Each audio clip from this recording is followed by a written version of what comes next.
kids about the body and what's important. And then we also ask kids what they know about the body and what they're curious about.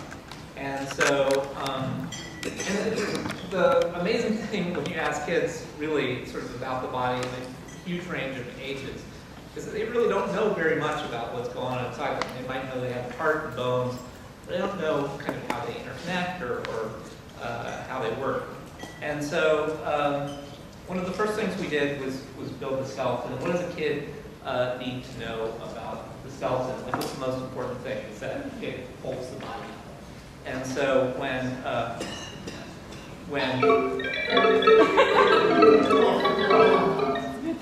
they can, pull the skeleton apart, and then there's sort of this little game where they can put things back, and they have to figure out the right place to put it back, and things snap back into place. It's a very, very simple game, if you want to call it that. But it actually gives kids a sense of where things are, how they fit together. And if you ask them afterwards, like, what does the body do? They say, well, it holds you up. So, it's a very important interaction. What's it called? What's what called? The Human Body by Tinybop. So for each of the systems, we sort of did the same kind of thing. This is a circulatory system. We have a little pair of legs down here.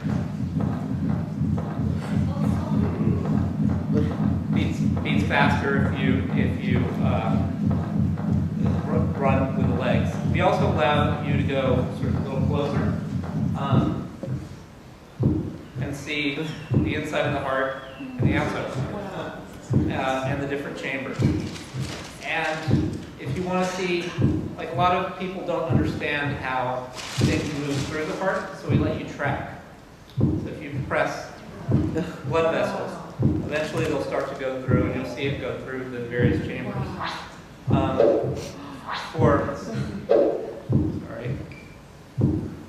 We can also turn on labels. Younger kids don't care about the labels, but older kids do. They want to name things. And we even sort of made this little game. So the labels just fall down, and then you have to figure out the right place to put them back. It's really simple, and it works. My kids, who are 6 and 8, know the names of all. They know it better than I do. What happens if you put the label in the wrong place? It just falls back down? It falls back down. It's a very, what we call quiet interaction. Like, our goal is to slow kids down. This is, the inside of a blood vessel. And we wanted to teach what white blood cells do and how they protect you. So if you're here long enough, these little white blood cells will come through, and let's wait for one. Here's some bacteria coming out.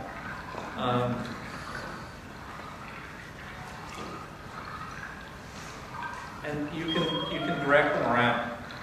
And it's this little game where the white blood cells will eventually attack the bacteria. And if you have enough of them on there, they attach. And eventually they'll kill it.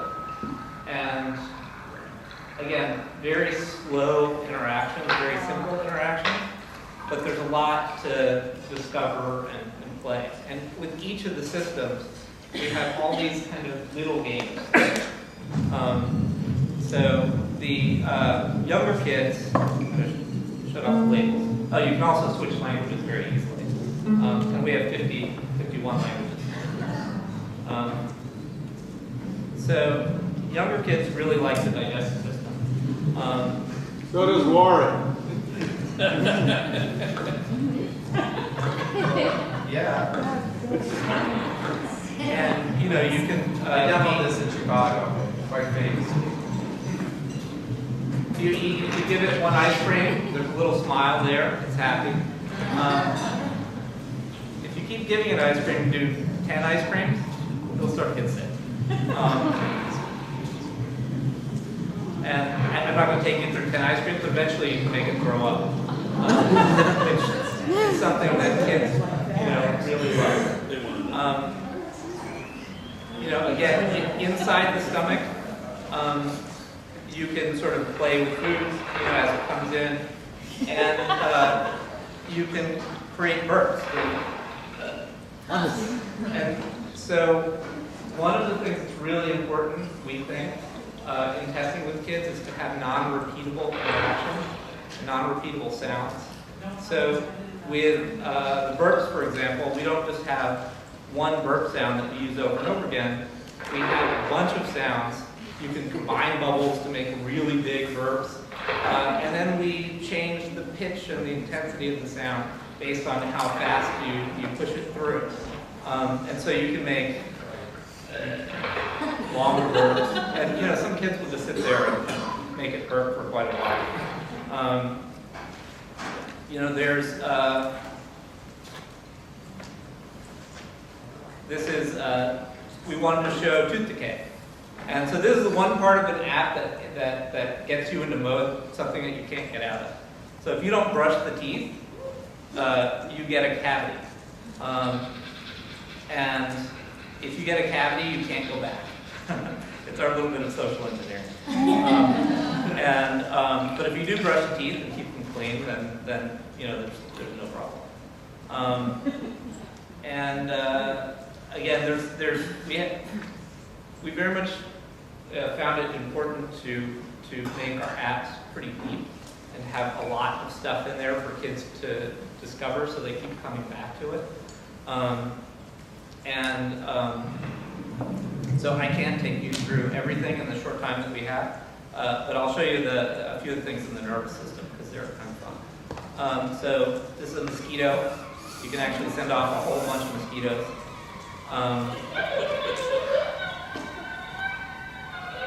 The mosquitoes will make it very sad. And when they bite you, they send nerve impulses to your brain. And because it's something that itches, it repeats for a little while. It's different than, say, something that you might smell, which also gets sent to your brain, or a pinprick, which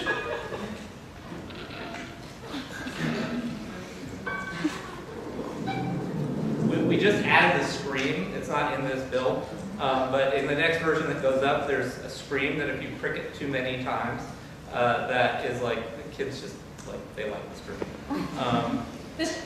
And then the other thing that we did is that we tried to use the features of the device as much as possible. I don't know if you can see my hand over there's an issue with the cameras here, but we're actually taking the image from the camera, projecting on the back of the eye, flipping it, so that a kid can understand how the eye works. We also changed, I'm not sure if you can see the iris change shape, but we changed the size of the iris based on or the pupil, based on the intensity of the light, the ambient temperature, the ambient light in the room. And these kind of things are, again, they're super important. They feel real to kids. We do something similar with the ear. We're capturing sound. Wow. Sending it back to the, and this, you can see the little bones moving in the ear. And as a teaching tool, I always have a hard time understanding how those little bones work, but this makes it really clear. And for parents that might not remember sort of all the details of how this stuff works, we created a parent guide that is downloadable from our website. It's translated in a bunch of languages, and it's been downloaded 800,000 times. So people are using it. I'll show you just one more thing before we quit here. So these are the lungs again. They move depending on how you're. How many people are feeling disequilibrated right now? Oh my God, my world has shifted. Well, I thought it was proximity. That's why we this is good. This is good. It'll work out. This is all good. So this is deep in the lungs, showing the transfer of oxygen, from it comes into the alveoli, old blood is oxygenated and goes through. And again, it's something like really hard to explain to kids, but when they see it here, and you can walk them through it, it starts to make sense. And we designed these apps for kids that were 6 to 8. That was the target age range, probably just because that's the age of my kids. But we've actually found that by making an open model, by not being specific about what we're teaching, and by just essentially giving a model that kids can play with, that people are using it in a much wider age range than we ever thought was possible. It's being used in scores, if not hundreds, of preschools, and kindergartens, and on the other end, it's being used in high schools. And it's happening all over the world in 155 countries, so it's pretty amazing. The presentation I prepared for today was a sort of a case study of how we built the business. And I think we built most of this app with 4 people. And since we released, we're now 13 people, and we're growing very fast. And so I wanted to explain. How much does the app cost? $3. So $3. And you know what you're going to do? 800,000 kids are going to make the whole science curriculum implode. It's going to cave down. These kids will come to school already knowing all the parts of the heart. These guys asked me to do a case study, and I thought, well, since we're a new company and some of you guys want to be new companies, maybe it might be helpful. So I'll take you through it. We're a studio, we call ourselves a studio of designers, developers, and artists in Brooklyn. This is our little office. So this company really started about 3 years ago, October 2010. I had just been fired from a company that I helped start. And I was thinking about what I wanted to do. And while I was in this corn maze with my kids, my wife took this picture like about a few minutes before this happened. One of my kids asked me if he could trade his birthday party for an iPhone. And he was about to have his kindergarten birthday party. And if you know anything about first graders or kindergartners, you know that like their birthday parties are their currency. Like that's how they punish each other. Like you're not going to my birthday party. And so it really made me think about how important this device was to him. And it made me start thinking about what he was consuming on it.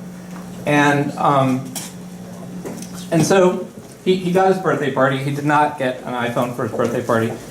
He did save up for an entire year and eventually got one at the end of that year. That's impressive. And I started thinking about a company. And so I had a lot of ideas and ideas for names. And this is where Tinybop started in this little notepad. So I put myself in a studio space, a shared workspace that is in Brooklyn called Studio Mates with a bunch of other creative people. We all share desks there. We're all working on different problems, and this was my view. And so for a year, I was looking at these 2 bridges and thinking about what it was my kids were consuming. I went through the top 200 educational apps in the App Store and put them on the iPad. I played with them a lot. And I thought about what it was that I thought they needed to know about the world and what it was that, that they were curious about. And one of the things that is really important to me is this thing that my kids and I do call question time. So every night before we go to bed, my kids and we sit down and we have question time. It's an open forum. They can ask questions about anything that's they're curious about. And it's my favorite part of the day, and I very rarely miss it. Like, I will miss it today, but most days I don't. And it's everything from what happens when we die to, why are kids mean to, what is the cloud made of? And I really wanted to encapsulate that in the apps that we were making. It was that idea of provoking questions was really important.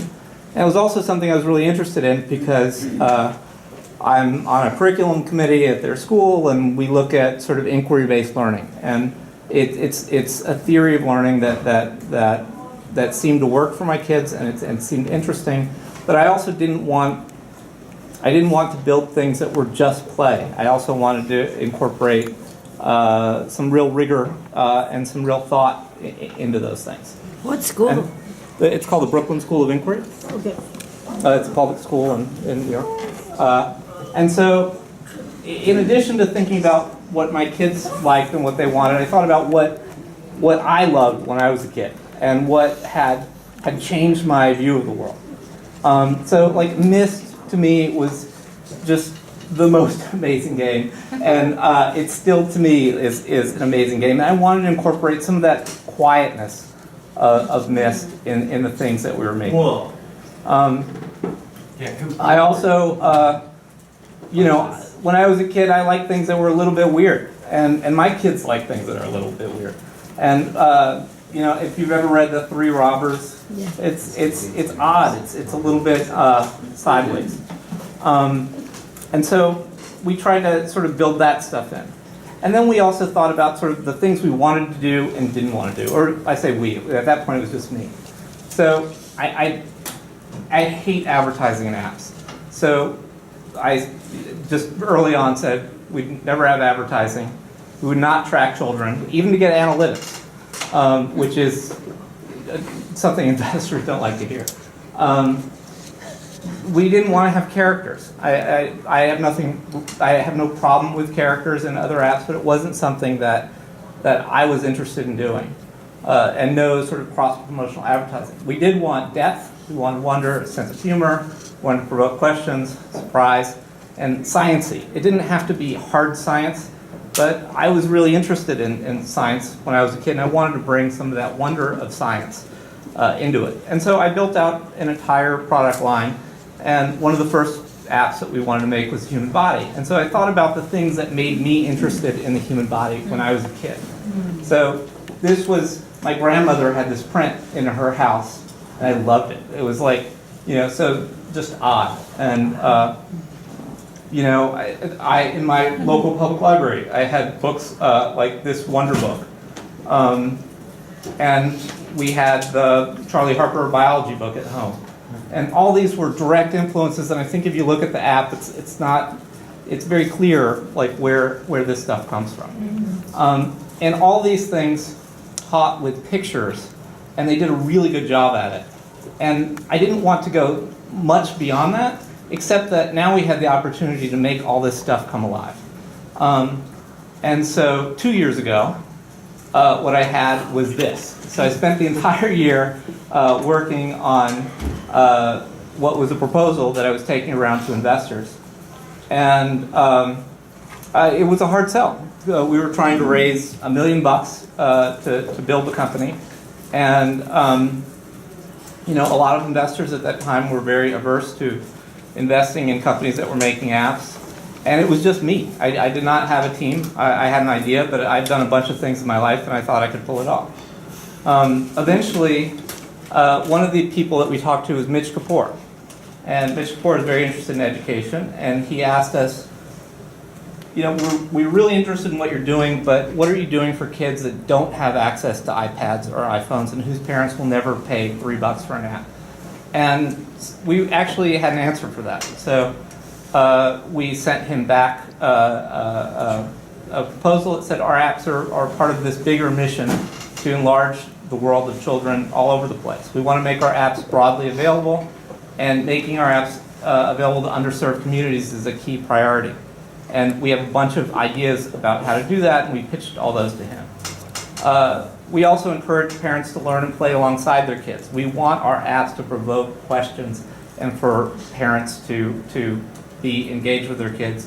So each app that we're making in the Explorers Library comes with a downloadable learning guide that teachers or parents can use. And it's 1 in 6 people that download the app download this learning guide. And we support STEM. What is STEM? STEM is a series of standards created initially by the National Science Foundation, Science, Technology, Engineering, and Math.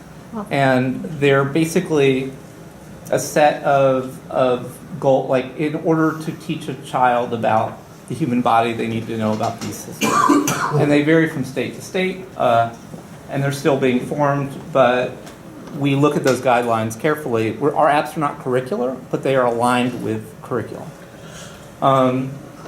And we haven't done this yet, but we want to create an active forum where parents, teachers, and kids can exchange ideas and questions. And we're committed to peer review. So with that, we got our funding. And so that was a year ago. And we created a little teaser site that had a boat. Not seen in this slide, you could actually go under the ocean and go all the way down to the sort of the center of the earth. And at the bottom of it was just a prompt for an email address. And that's all we asked for. And we also created, since we consume a lot of children's media and we love children's media, we created this review site, which is still online, called Tinybop Loves. And I and everybody that was working with me were reviewing the types of children's media that we love. And again, we had a prompt for a mailing list. And through this, which was the first thing that we created before we did any code, we built a pretty big mailing list that was essential when we finally launched the app. And they were parents that were exactly aligned to the type of things that we liked. So we actually didn't start coding the app, we started at the brand. So we started from my little rough drawings to eventually the branding that we ended up with, and we created a brand book. That was a 70-page brand book that imagines our brand in all sorts of scenarios. This is just the first app in the first series, but we have several series that we're going to be putting out in the next few years. And they're consistent. And so we thought about all this stuff way before we had, written a line of code. And we also imagine them in other contexts. We don't think of our company as just making apps. We're creating content that we're going to be turning into books, apps, and other things as well. So these are sort of potential book covers for the book that we're working on right now. And all our apps are part of the modular code base, which means that as the apps get better, as the code gets better, they will improve all the apps in the system. This stuff you probably already know, but because we use shared code, like we have a translation engine that allows us to take a set of terms from a Google Doc and get it into the app, in a second. So if we have a mistake in one of our translations, we update a Google Doc, we rebuild the app, and it's a very fast process. The dev stack, we use Cocos 2D primarily. All our apps are use the physics engine. It's at the core of everything we're doing because we're using non-repeatable interactions. So we don't use, for example, sprites. Everything is physics-based. What are sprites anyway? Sprites are a series of pictures, like a set of animations. So to draw a running man, you would draw the different frames of him running. Oh, We don't do that. We create a puppet of a man and figure out the physics of how somebody runs. Oh, really? Sorry. I jumped forward.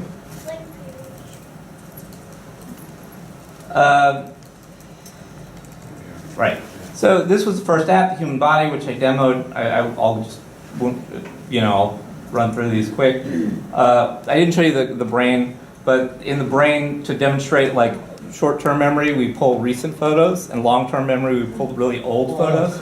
And kids often will look at this and they'll say "How did you get my mommy in the app?" Which is just great. And then we tested. We tested a lot. We were testing. I tested with my kids quite a bit. But we brought kids into the office. We tested kids from different socioeconomic groups. We put ads in Craigslist. We tested in schools. And you learn a lot from testing. And one of the things that we learned was that our apps often confuse adults, but kids seem to get it. And adults always wanted more text and more kind of explanation. Kids didn't necessarily need it. And my own personal taste was to keep the text at a minimum. In the parent section, we recently just revamped that, and we added a bunch of text for the parents. So before heading to market, we localized in 50 languages, 51 now. We just added Gaelic. And this was a video I was going to show you, but one of the things we did was we created a video that didn't show the product at all. We just asked kids what they were curious about. We asked them what they dreamed about, what questions they had. And so, the kinds of questions they asked were, why do octopuses squirt when they could kick? Why does, why, what was that kid's question? Oh. Yeah, why are computers so flat? Like, how can they store so much stuff if they're so flat? And my favorite one was the last kid who was like, are we getting closer to the future? And so we released this right before we released the app. We got it onto a couple of design sites. And because of this video, which didn't show the app at all, it started driving traffic to the site. So we released our mailing list, which was a large mailing list by this point. And we had set goals, and we had set them out loud. So our goals for month one were 10,000 paid downloads, sales in the top 10 markets, getting noticed by Apple Press. So we launched August 15th, midnight Australia time. And the next morning, you get the little report. It said that there were 3 paid downloads. And so I was like, just like, we failed. At least I had this great translation engine. But then I noticed that those 3 downloads were actually from the last second of the day before, and it wasn't actually the full day. The actual sales for day one were 9K. Wow. The actual sales for the first month were 84,000 downloads for the first month in 108 countries. We were heavily featured by Apple. And we had press that we couldn't have written ourselves. The sales were distributed around the world. The United States was 31%. Russia was a strong second, which surprised us. At this time, did you have Russian in the? Yes. Okay. Yes, we launched in 50 languages. But you didn't have a Russian email list. We did not have a Russian email list. Yeah. Wow. And the long tail of countries, the Moldovas and Slovenias and Bolivias, that was 34%. So those translations paid for themselves. In September, Apple wanted us to be part of their paid app of the week. You don't get paid for that. But we were ready, and we look at it as marketing. This is just the first app. We've got a bunch in the pipeline. Being ready for Apple means that they want you to have the artwork in all the languages in their stack. And they're a global company, so they like people that are thinking global. So we launched on 9/18. By day 3, this is what it looked like in App Annie for the education section of the App Store.